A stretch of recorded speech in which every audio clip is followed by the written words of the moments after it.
C++ pattern series को हमने start किया हुआ था, जिसमें से ये हमारा 13th पैटर्न है।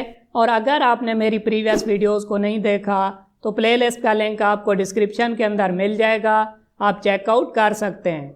और मैंने आपको बताया था कि तमाम पैटर्न्स को कवर करने के लिए हम एक ही लॉजिक का यूज़ करेंगे।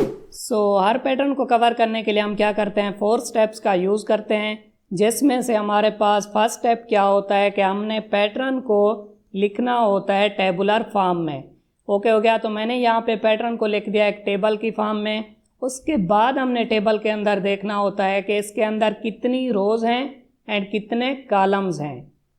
ये जो हमारे पास हॉरिजॉन्टल लाइंस हैं इन्हें हम क्या कहते हैं, रोज़। और ये जो हमारे पास वर्टिकल लाइंस हैं इन्हें हम क्या कहते हैं, कॉलम्स।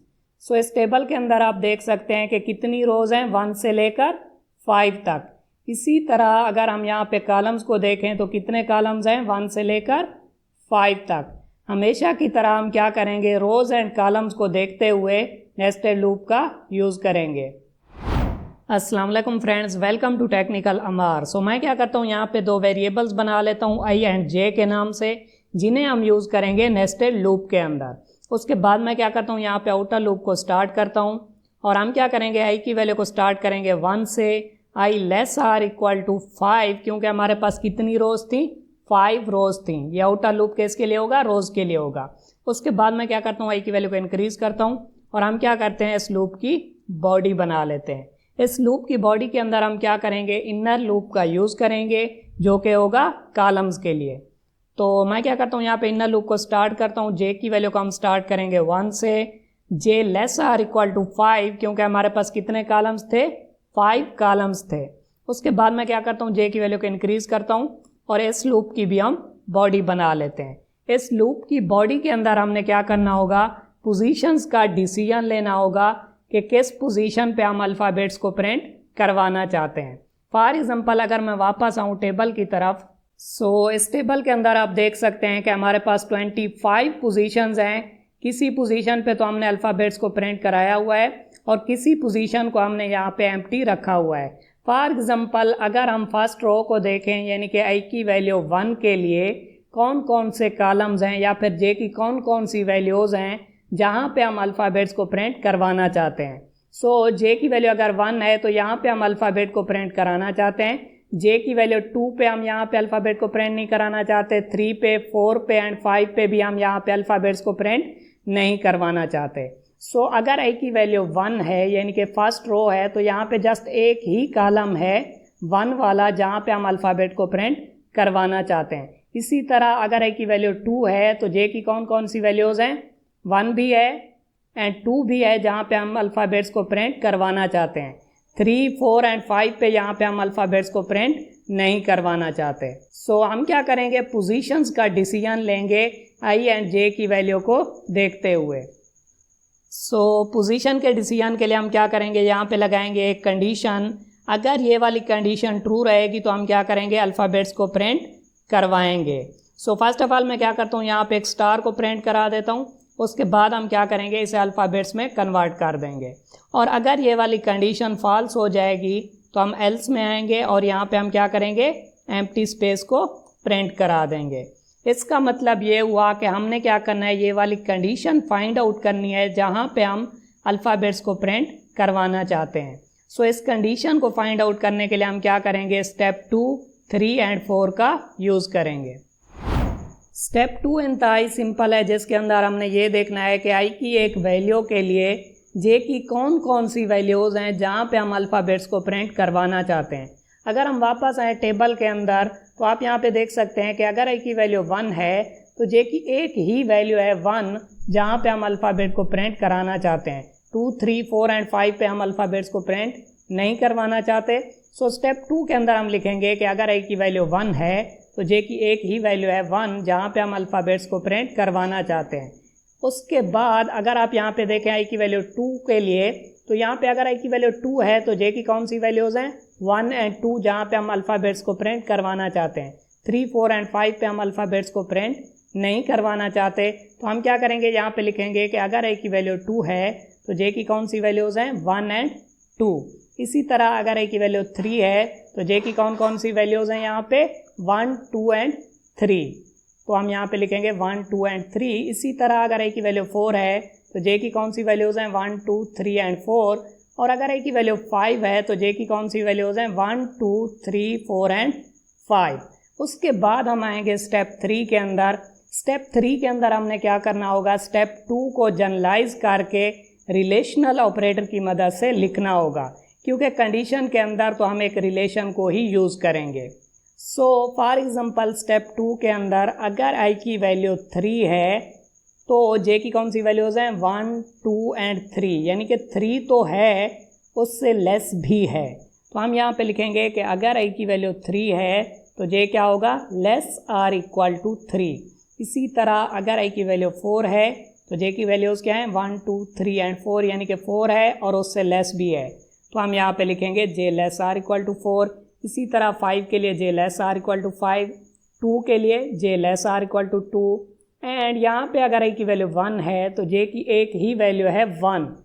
बट हम यहाँ पे ये नहीं लिखेंगे जे इज़ इक्वल टू 1, बल्कि हम यहाँ पे लिखेंगे j less or equal to 1, क्योंकि हम यहाँ पे सीक्वेंस बनाना चाहते हैं।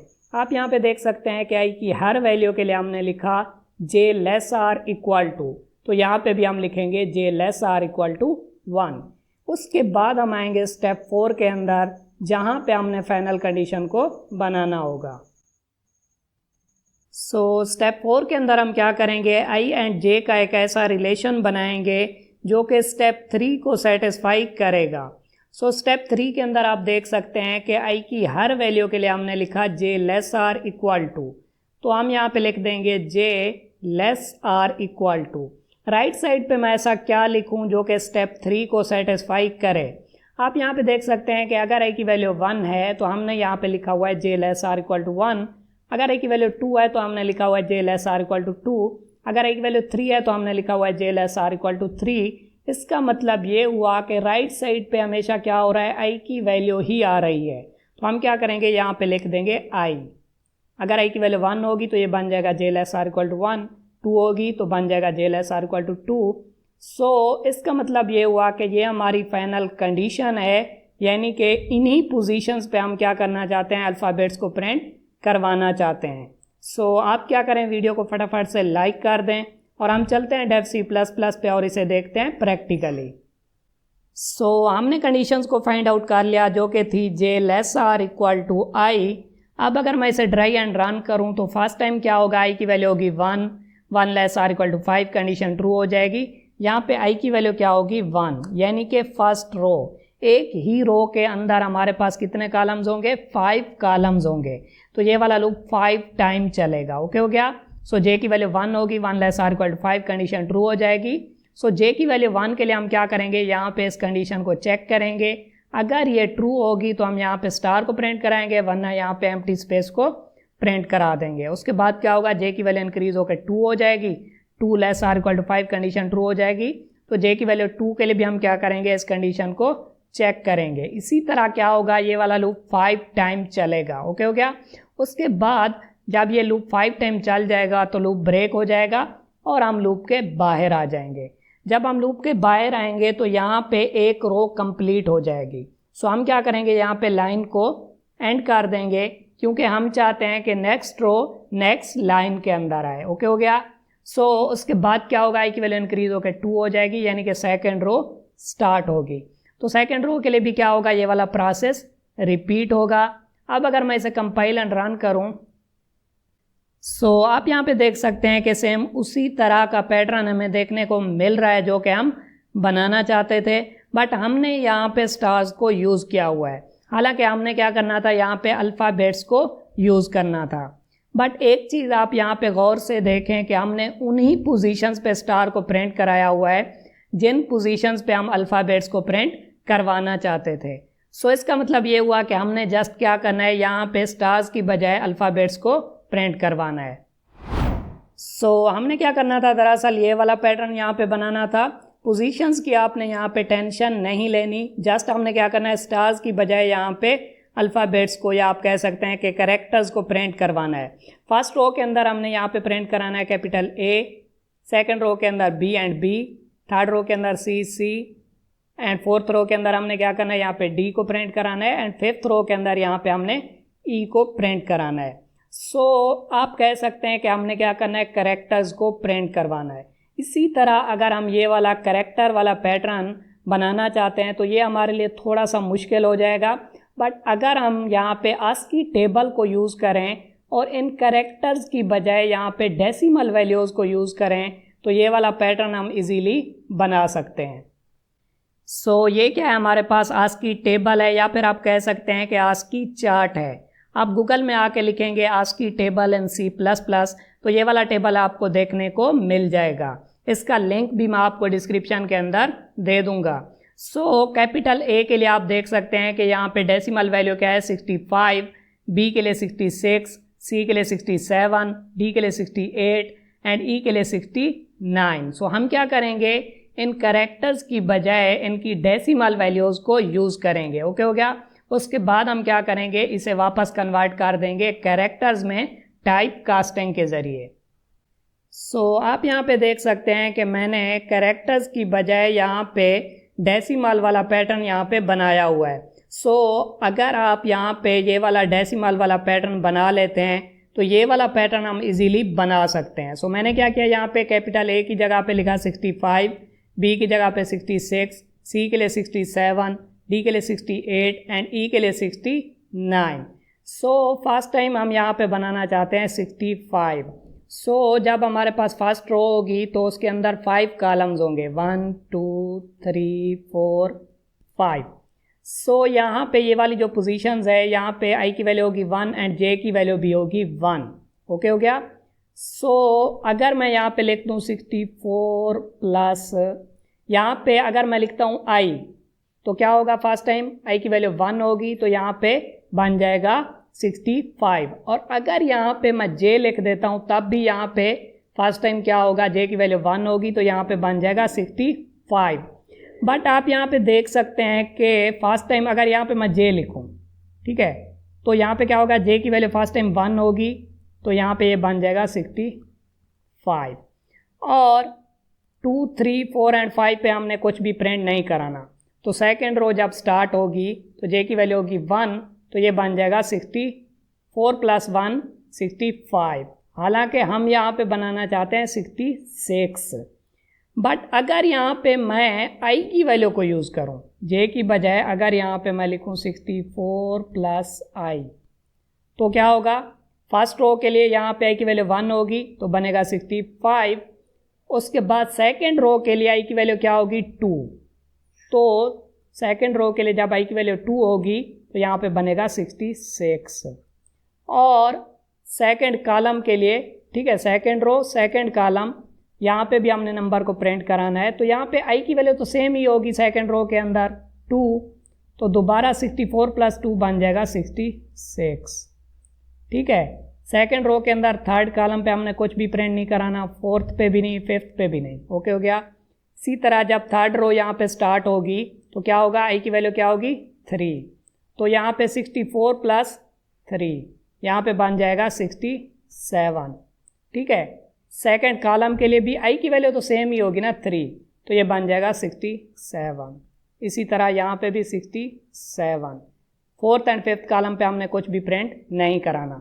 इसका मतलब ये हुआ कि अगर स्टार की बजाय वहाँ पे मैं लिख दूँ 64 प्लस I तो ये वाला पैटर्न हमें देखने को मिल जाएगा। ओके हो गया। सो हमने क्या करना था, ये वाला पैटर्न बनाना था। हम क्या करेंगे, इसकी टाइप कास्टिंग करेंगे। टाइप कास्टिंग हम किस तरह से कर सकते हैं, सो फर्स्ट ऑफ ऑल हम लिखते हैं डेटा टाइप जिसमें हमने कन्वर्ट करना हो, हमने कन्वर्ट करना है कैरेक्टर्स में, तो हम यहाँ पे लिखेंगे कैर और पैरेंथेसिस के अंदर हम लिखेंगे वैल्यू जिसे हमने कन्वर्ट करना है। वैल्यू क्या है हमारे पास 64 प्लस I, तो फर्स्ट टाइम यहाँ पे बनेगा 65।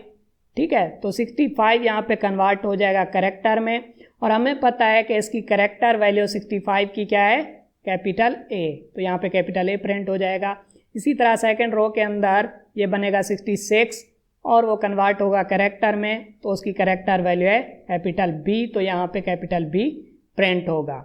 टाइप कास्टिंग आप किस तरह से कर सकते हैं, फर्स्ट ऑफ ऑल आप लिखते हैं डेटा टाइप, उसके बाद उसकी वैल्यू। अगर इसी को मैंने फ्लॉट में कन्वर्ट करना होता तो मैं क्या करता, यहाँ पे लिखता फ्लॉट, ओके हो गया, और पैरेंथेसिस में हम क्या करते, ये वाली वैल्यू यहाँ पे लिख देते, तो ये फ्लॉट में कन्वर्ट हो जाता है, यानी कि डेसिमल वाली वैल्यू बन जाती है यहाँ पे। सो हमने क्या करना है, सिंपली यहाँ पे स्टार की बजाय लिखना है कैर, उसके अंदर हमने क्या करना है, यहाँ पे लिखना है 64 + i, ओके हो गया।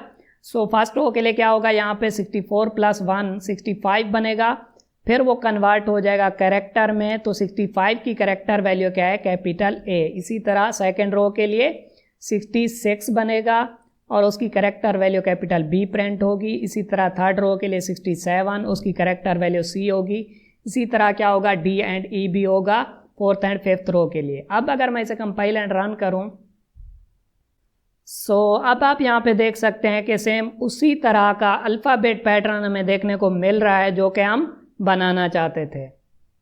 C++ पैटर्न सीरीज़ में और भी बहुत से पैटर्न्स आने वाले हैं। सो आप क्या करें, मेरी C++ पैटर्न्स वाली प्लेलिस्ट को यहाँ से एक्सेस करें, और अगर आप किसी भी टॉपिक से रिलेटेड एग्जाम्पल प्रोग्राम्स को देखना चाहते हैं तो आप मेरी C++ एग्जाम्पल प्रोग्राम वाली प्लेलिस्ट को भी यहाँ से एक्सेस कर सकते हैं। और अगर आप C++ को बिल्कुल बेसिक लेवल से देखना चाहते हैं तो आप मेरी C++ ट्यूटोरियल फॉर बिगिनर्स वाली प्लेलिस्ट को भी यहाँ से एक्सेस कर सकते हैं। इन तीनों प्लेलिस्ट के लिंक मैं आपको डिस्क्रिप्शन के अंदर भी दे दूंगा और आई बटन के अंदर भी दे दूंगा।